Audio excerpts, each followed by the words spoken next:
Muito boa noite a todo mundo, aqueles que ainda vão entrar, e não se preocupem que essa live ela vai ficar gravada, mas dando prosseguimento aí à nossa maratona do diabetes, é claro que eu não poderia esquecer, né, gente, do diabetes em felinos, obviamente.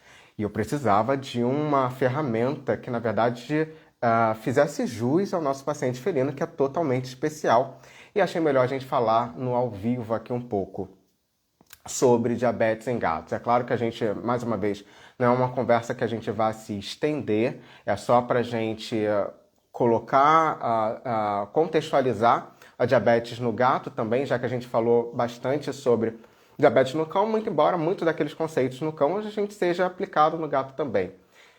Entender que o gato ele tem uma fisiopatogenia um pouco diferenciada, ele se insere, né, principalmente num outro tipo de classificação do diabetes.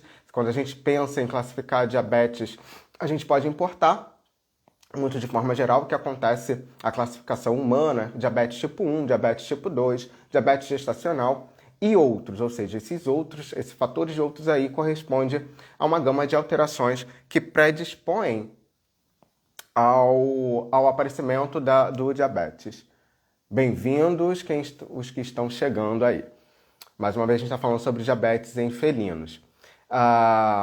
E a gente sabe que o gato ele é um paciente que ele vai, na verdade, ter uma relação direta com a diabetes no homem. Então ele vai fazer a diabetes tipo 2, né? Esse é o principal fator. Em 90% dos atendimentos, pacientes que chegam diabéticos, seguramente nas clínicas, o principal tipo de diabetes é a diabetes tipo 2, né? A gente vale lembrar, diabetes gestacional não foi relatado no gato. E diabetes tipo 1, ela é muito, muito rara. Diabetes tipo 1, a gente está falando aí para um contexto de autoimunidade, né? E isso é bastante raro, apesar de ter sido relatado, mas isso é bastante raro no felino. Então, o principal tipo de diabetes no gato é o diabetes tipo 2. E não tem como a gente falar de diabetes tipo 2, quer dizer, o primeiro ponto é a gente saber que o que está acontecendo ali é uma diminuição de produção de insulina e um quadro de resistência insulínica também. E onde é que a gente vê isso? No paciente obeso. Então, quem que vai ser o teu paciente, geralmente teu paciente felino diabético, aquele que mais vai aparecer no consultório? Geralmente ele é um paciente macho, de idade já idosa, adulto a idoso, e obeso, porque a gente sabe, né, há muito tempo, desde 1994, o quanto que o tecido adiposo está incriminado com a produção de hormônios também. A gente já deixou, ele não apresenta somente aquela característica de termorregulação, de proteção mecânica, de fonte de energia, isso também, obviamente, ele conserva, mas a gente sabe que o tecido adiposo é um tecido que produz hormônio, portanto, ele hoje corresponde ao maior órgão endócrino que a gente tem. E nessa produção que a gente chama de adipocinas, dessas substâncias produzidas por ele, nessa produção de adipocinas vão estar, por exemplo, muitas citocinas inflamatórias, hormônios, e uma boa parte dessas substâncias estão diretamente incriminadas com o aparecimento de resistência insulínica, com a promoção de resistência insulínica. Então, é importante que a gente relacione um paciente obeso com quadro de resistência insulínica acontecendo ali. Esse é o perfil do nosso paciente felino.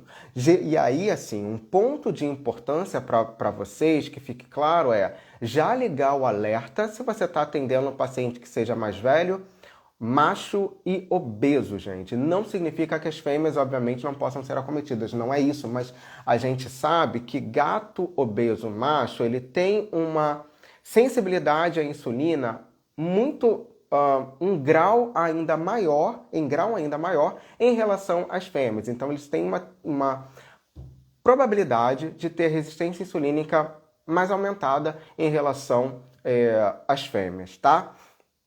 E a gente precisa se atentar ainda mais se esse gato, na verdade, ele tem... Claro que não existe... Qualquer gato ele pode ser acometido, mas a gente precisa redobrar a atenção.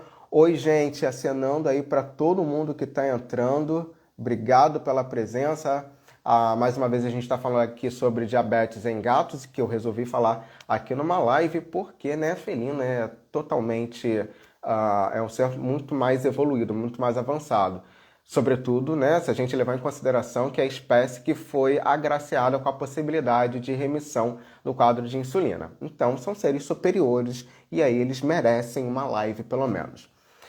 E aí, assim, a gente precisa redobrar a atenção quando a gente está falando, né? Se a gente recebe um paciente obeso, principalmente, e aí vamos graduar um pouco mais a importância, a atenção. Se além de obeso ele é um paciente macho, e se além de obeso macho, ele é um paciente que, por exemplo, pertence à raça Sagrado da Birmânia ou Abissínio, que são raças que foram tidas como apresentarem predisposição genética ao aparecimento de diabetes. E aí é o momento em que a gente fica de sobreaviso, com atenção que reforça a necessidade de perda de peso desse paciente, se ele não é um paciente diabético ainda.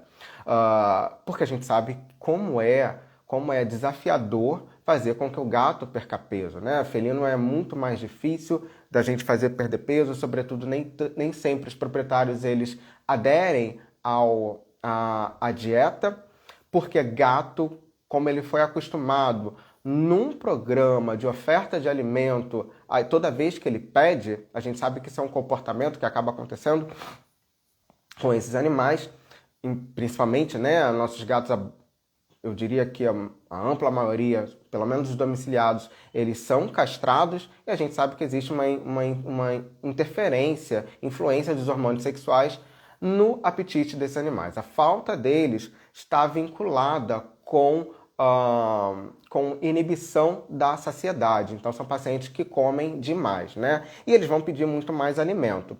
E aí, esse proprietário, ele acaba dando mais alimento para esse gato. E quando a gente precisa fazer dieta nele, isso torna-se insuportável, tanto para o gato quanto para o proprietário, porque ele é um paciente que vai ficar pedindo comida o tempo inteiro.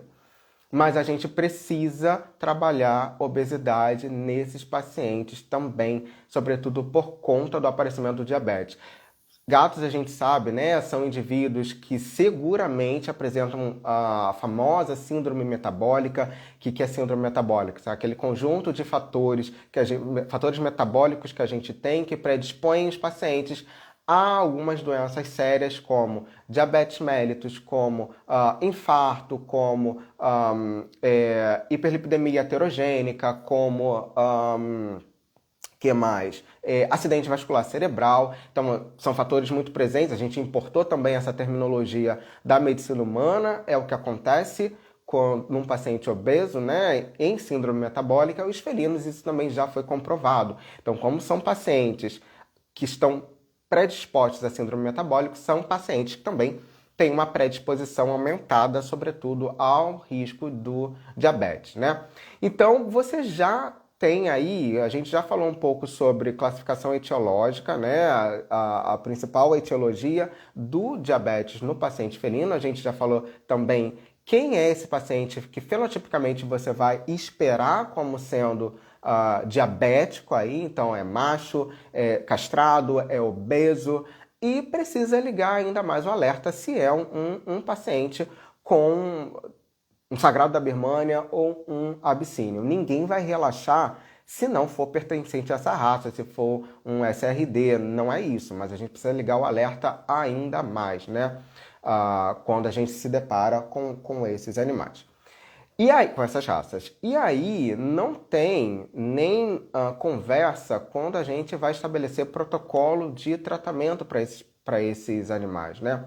Quanto mais rápido a gente promover a insulinização desses pacientes, maiores são as chances da gente conseguir fazer com que esses animais eles entrem no quadro de remissão. Mas antes da gente falar sobre tratamento, como é que a gente vai diagnosticar, né? Então, primeiro passa pelo processo do diagnóstico desses animais. E sinais clínicos também. Sinais clínicos, basicamente, aqueles que a gente aprecia nos cães. Poliúria, polidipsia, polifagia e perda de peso também. A perda de peso, por vezes, pode ser um pouco mais difícil do proprietário reparar, porque são gatos muito obesos e eles não conseguem reparar muito se esse paciente ele perdeu peso ou não. Daí a importância daquele nosso exame físico constante, contínuo de acompanhamento com o acompanhamento do peso desses animais. A gente consegue perceber se esses animais eles estão perdendo peso ou não. E se já está numa dieta, ou se não está se eles não estão numa dieta propriamente dita e estão perdendo peso, tem que investigar, saber se tem alguma coisa acontecendo. Tem que tentar direcionar aí para fatores endócrinos, como, por exemplo, diabetes mellitus. Saber se tem poliúria, saber se tem polidipsia, saber se tem polifagia. Meu Deus, gente, deixa eu só parar aqui. Quem está aqui? Priscila Viô, né? Maravilhosa, deusa, musa poderosa das dosagens hormonais. Pri, mil beijos. Aqui é só um papo rápido, tá, Pri? Só um papo rápido sobre que eu tô na maratona do diabetes aí, em homenagem ao 14 de novembro, Dia Mundial do Diabetes. Então eu tô fazendo um apanhado e hoje a gente veio falar sobre diabetes em felinos com os meus colegas clínicos e outros que sejam da endocrinologia também. Sintomas. E aí, mesmo apanhado do que a gente vai esperar nos cães também, alguns pacientes eles podem fazer a famosa neuropatia periférica, neuropatia diabética. Já tive pacientes em que o proprietário ele envia um vídeo de posição plantígrada para o clínico e o clínico identifica que aquilo, além de não ser normal, está muito relacionado a diabetes, faz teste e realmente dá positivo, e aí ele me encaminha. Então, só pelo vídeo, o clínico já se atentou que poderia ser um quadro de diabetes acontecendo. Ah, meu amor, obrigado. Um quadro de diabetes acontecendo, né? Então, a gente precisa ficar atento aí à posição postural desses animais também. Isso geralmente é um quadro que o tutor ele nota. Ou não, né, gente? Porque o gato obeso ele tem uma maior dificuldade de locomoção. Não é raro os tutores chegarem para mim com a fala de que, olha, ele mal anda, mal se locomove, muito preguiçoso, fica parado, a comida e a bebida geralmente vai até ele. Então isso é um problema, porque isso acaba impedindo, se de repente esse paciente tem um processo neuropático, isso dificulta a visualização por parte do tutor. E é importante salientar também que neuropatia periférica diabética dói. São pacientes que precisam de uma analgesia ali para acompanhar, tá? E aí a gente, na medida em que a gente avaliou a presença dos sinais clínicos, então a gente vai partir para o diagnóstico, que também, tal qual como o cão, é dependente, além dos sinais clínicos, do binômio hiperglicemia e glicosúria. E a gente precisa sempre salientar, né, o que a gente já havia falado também para os cães. Glicosúria sozinha, sem hiperglicemia, vigia, porque a gente provavelmente não está falando de diabetes, né? Alguma lesão tubular é importante, alguma lesão renal é importante. Tem que ter hiperglicemia, ao mesmo tempo, ao mesmo passo que hiperglicemia sozinha também não é algo que a gente queira encontrar no paciente diabético, né? Porque essa hiperglicemia ela pode ser uma hiperglicemia de estresse. E felinos eles podem aumentar a glicemia, fazer hiperglicemia de estresse 350 a 400, brincando, tá? Sem que eles sejam diabéticos. E aí entra uma ferramenta interessante para ajudar a gente, que é a dosagem da frutosamina, porque ela vai estar avaliando não aquela glicemia ali pontual. Aliás, um ponto interessante, uma dica aqui para vocês hiperglicemia de estresse é um tipo de hiperglicemia que em algumas horas ela se resolve, né? Então tá na dúvida, não tem ainda resultado do exame de urina, chegou em casa, pede para o proprietário tentar dosar, ou umas horinhas depois dosa essa glicemia também, de preferência, o ideal, né, em domicílio, porque a gente reduz os fatores de estresse, porque hiperglicemia de estresse é uma hiperglicemia que se resolve em algumas horas, não é uma hiperglicemia persistente, né? Não costuma ser uma hiperglicemia persistente.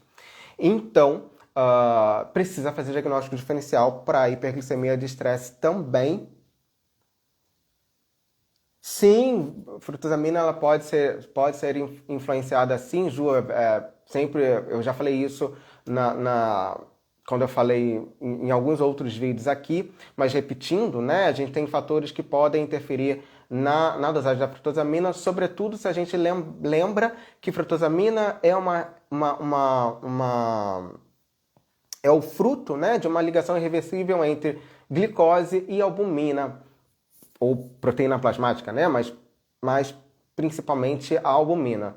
Se eu tenho um quadro de hipoproteinemia, hipoalbuminemia, isso vai interferir a dosagem de frutosamina, tá? Então, precisa ficar atento a isso, porque, de fato, né, de repente um paciente, um felino diabético com hipoproteinemia, pode ser que o valor de frutosamina dele esteja dentro da normalidade. E é claro, né, queridos, que a endocrinologia não veio nem sempre para trazer o quê? Respostas. Às vezes ela vem para trazer dúvidas também e para fazer com que a gente perca mais cabelo. Como vocês podem ver, eu já não estou com quase nenhum por conta disso.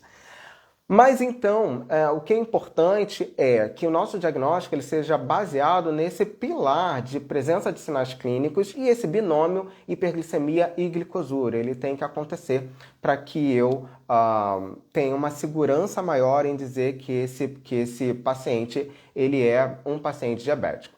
Então a gente já viu, a gente já sabe que esse meu paciente felino, ele né, quando chega para mim é um paciente obeso, é um paciente macho, geralmente, ou pelo menos a gente precisa redobrar a atenção quando esse fenótipo ele se apresenta, redobrar a atenção se é um paciente de raças Abissínio ou Sagrado da Birmânia, onde a gente tem certa predisposição genética acontecendo. Saber que o diabetes, a principal etiologia no gato é diabetes tipo 2, e aí isso está totalmente linkado, relacionado com obesidade. A gente já sabe o quanto a obesidade participa do processo de resistência insulínica. E aí você identificou isso, identificou que esse paciente ele tem sinais e sintomas do diabetes, você identificou, gente, oi para todo mundo que está chegando aí. Não se preocupem que isso daqui vai ficar gravado mais uma vez. Eu não fiz nenhuma chamada, quer dizer, eu fiz chamada, sei lá, uns 15, 20 minutos atrás, mas não fiz chamada antes, porque na verdade era só um bate-papo mesmo, né? Porque eu queria fazer disso daqui um encontro para ficar gravado, porque felinos merecem. E aí, você identificou os sinais e sintomas, você fechou teu diagnóstico, tem glicosúria, tem hiperglicemia, tem frutosamina aumentada, tem sinais e sintomas, pronto. Você vai partir então para o tratamento desse animal, né? E no tratamento é importante que a gente insulinize o quanto antes esses pacientes. Eu não vou entrar no mérito aqui das questões relacionadas à hipoglicemia antioral, embora a gente saiba, né, que vamos combinar que essa é uma terapia que ficou lá no século passado. A gente hoje fala muito mais sobre insulinização do que hipoglicemia antioral, sobretudo por conta das questões que hipoglicemia antioral traz quanto a depósito de amilina, embora tenha alguns contextos falando, alguns trabalhos falando que não percebi muito disso não, mas não é importante também salientar que o tempo de ação de hipoglicemia antioral difere muito do tempo de ação de uma insulina, né, senhores? Demora muito mais tempo para agir. E o que a gente quer nesse animal, nesse paciente felino, é promover um mínimo de hiperglicemia possível. Daí, inclusive, isso vai pautar a escolha da nossa insulina para esses pacientes, né? E isso vai pautar que tipo de insulina que a gente vai escolher para eles. Quando a gente fala, por exemplo, de insulinas com potencial de ação, duração de efeito de 8 a 10 horas, há um gapzinho aí em que esse paciente ele vai ficar não insulinizado e vai apresentar um quadro hiperglicêmico. E a gente sabe o quanto que hiperglicemia está relacionada né? Na verdade, a gente tem uma glicotoxicidade por conta da hiperglicemia. O quanto essa glicotoxicidade está implicada, por exemplo, na diminuição de expressão de gene para a produção de insulina. O quanto essa glicotoxicidade está incriminada, por exemplo, com apoptose celular, apoptose de células beta. Então, não é o que a gente quer nesse paciente. O que a gente realmente, efetivamente quer é que ele mantenha níveis glicêmicos os mais normais dentro de um paciente diabético possível, né? E isso vai pautar a nossa escolha de insulina. Então, o que geralmente a gente faz enquanto uso, qual tipo de insulina que a gente vai preconizar, né, trabalhar nesses animais? A gente tem disponíveis alguns tipos de insulina para trabalho, mas o que a literatura ela demonstra? Que insulinas do tipo glargina e a são insulinas que têm, são análogos de insulina humana, são insulinas que têm que têm uma taxa de remissão do diabetes mais alta quando comparada a outros tipos de insulina. Existem outros tipos de insulina que a gente pode utilizar? Existe. Existe a insulina lenta, por exemplo, que é a insulina veterinária que a gente tem no mercado, né? Mas você precisa, lá fora é a que é licenciada para uso, mas a gente precisa tomar cuidado e saber quando é que essa insulina, o tempo de ação dela, né? Sobretudo quando o nadir, que é aquele valor mais baixo de glicemia, quando ele ocorre, que é exatamente o nadir, quando essa glicemia ela começa a subir, e o tempo de ação a duração de efeito dessa insulina também. E a gente sabe que a insulina lenta, ela não tem esse tempo de ação de pelo menos 12 horas aí. E aí é uma insulina que vai promover um gapzinho ali em que esse paciente ele pode ser um paciente hiperglicêmico. Isso significa que não seja uma opção? Não estou falando isso, que não vim aqui para levantar polêmicas, né? Vim para dizer o que a literatura, na verdade, ela informa para gente. O ideal, né? Na verdade, insulinas, a glargina e a detemir são as insulinas em que a gente tem uma maior taxa de remissão do diabetes quando comparadas com outras, tá? Eu, particularmente, Rodrigo, faço uso da glargina como primeira opção para o meu paciente felino. E são pacientes que vão fazer uso dessa insulina 2 vezes ao dia. Precisa tomar cuidado também na determinação, na orientação do proprietário. Quanto à aplicação de insulina. Acima de 200 não faz insulina e não é assim que a banda toca no paciente diabético, tá? A gente precisa tomar como meta que esse paciente ele vai manter um nível, uma faixa glicêmica aí de 150 a 250, podendo estender até 300, dependendo desse nosso paciente, tá? E isso é importante por quê, gente? Porque às vezes eu recebo alguns pacientes que foram orientados a não aplicar insulina se essa glicemia der 200, por exemplo. Ou só aplicar insulina quando essa glicemia estiver acima de 200. No que isso implica? Que 12 horas após a aplicação, após a não aplicação dessa insulina, ou pelo menos ao longo do dia, essa glicemia ela vai aumentar. Ela vai aumentar, não tem nem para onde correr. Porque a insulina ela não vai tender a ter uma ação de 24 horas, né? É claro que biologia não é matemática, talvez tenha 1 ou 2 pacientes, vocês conheçam pacientes que isso aconteça, mas não é a regra, isso vai ser a exceção. Esses animais, essas insulinas elas vão ter uma duração, ou a demanda da necessidade da insulina ela vai ser de 12 em 12 horas, tá?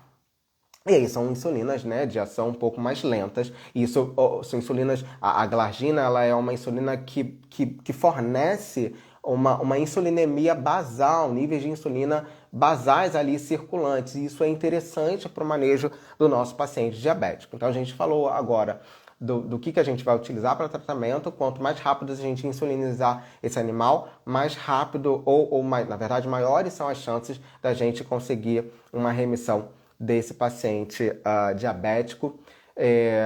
Ponto importante, tentem ao máximo não fazer uso de produtos que possam promover resistência insulínica, como corticoterapia. A gente fala pouco sobre isso porque a gente está acostumado com a verdade de que o gato ele tem expressa menos receptores para glicocorticoide, e aí ele tem uma resistência maior à ação desses fármacos. E aí a gente joga vai pesquisar na literatura, a gente tem uma gama ou pelo menos aí uma quantidade interessante de trabalhos relacionando o uso de glicocorticoides com aparecimento de hiperadrenocorticismo iatrogênico, né? Então, a gente não pode, por conta disso, negligenciar que glicocorticoides, por mais resistentes que os felinos sejam, podem e aí não são desejáveis nos pacientes diabéticos. Aliás, eu tenho casos de paciente que que desenvolveu diabetes com a utilização, por exemplo, de metilprednisolona, tá?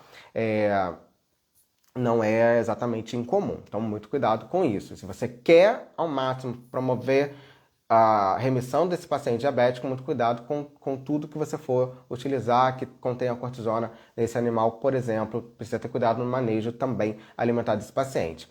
E no que a gente fala de manejo alimentar desse paciente, é lembrar que gatos, eles vão precisar, né, de um aporte com menor teor de carboidrato e um alto teor de proteína. Isso é um perfil nutricional que diminui o estresse oxidativo, por exemplo. Estresse oxidativo ele contribui também para a resistência insulínica, né?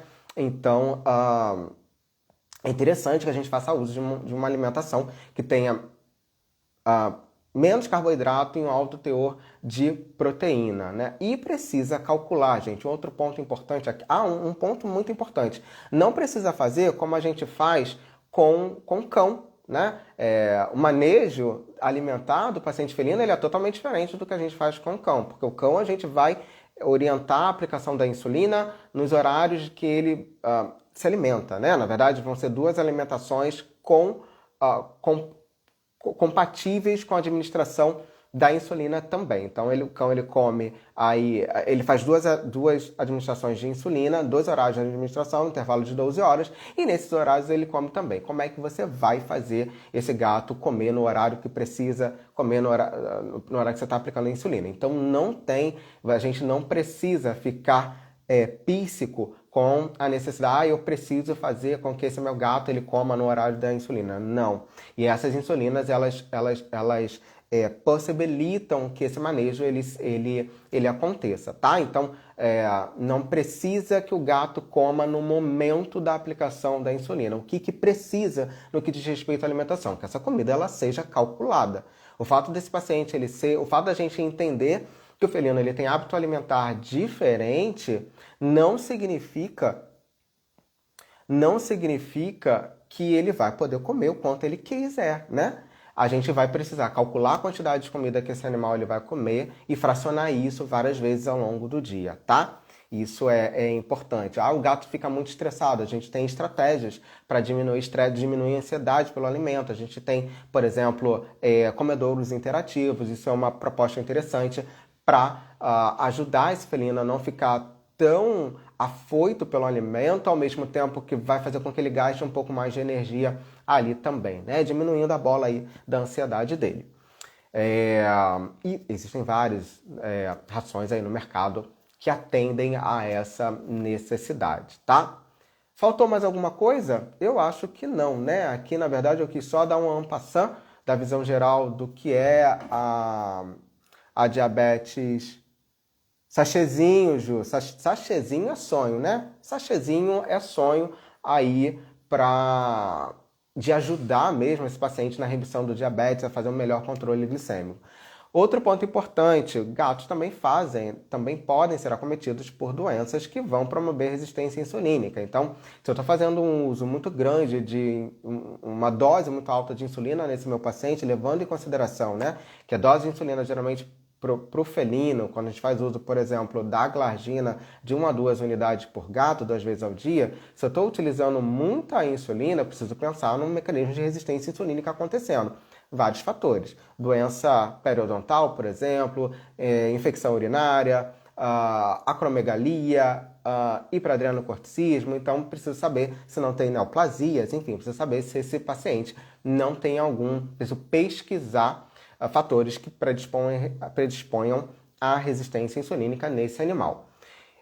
Falamos, acho que sobre, né, de forma geral, sobre tudo, né? Conhecemos o gato, quem é esse nosso paciente, quem é o tipo de diabetes que esse paciente ele vai desenvolver, falamos sobre sinais e sintomas, falamos sobre diagnóstico e falamos sobre tratamento. Lembrando que, mais uma vez, não há espaço para cartesianismo na endocrinologia, é uma ciência holística. O paciente felino ele também tem que ser contemplado com exames gerais. Eu falei sobre os principais exames de diagnóstico, mas eu tenho que ter noção de como está o perfil hepático, perfil renal, perfil lipídico desse paciente, que às vezes a gente acha que gato, né, não tem colesterol triglicerídeo porque a gente não dosa.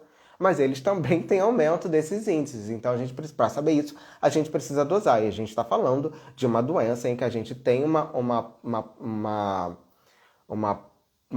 de predisposição, uma probabilidade alta, porque a gente tem alteração no metabolismo de gordura, né? A gente tem aí a insulina agindo de forma não muito efetiva. Então a gente tem a enzima lipase, hormônio sensível, fazendo a festa, e ela está incriminada com lipólise, promovendo aí aumento de colesterol e triglicéridos.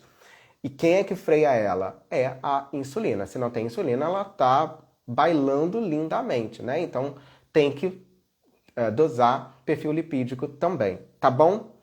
Queridos, era isso. Obrigado pela presença de todos que por aqui passaram, várias pessoas, inclusive. Enfim, esse conteúdo vai ficar aqui no feed para vocês verem depois, se quiserem compartilhar, se quiserem salvar, comentar qualquer experiência de vocês, fico o quê? Muito feliz, tá bom? Beijos, ótimo sábado. E dia 14, não esqueçam, tá? Meu aniversário e o Dia Mundial do Diabetes. É isso, queridos. Beijos.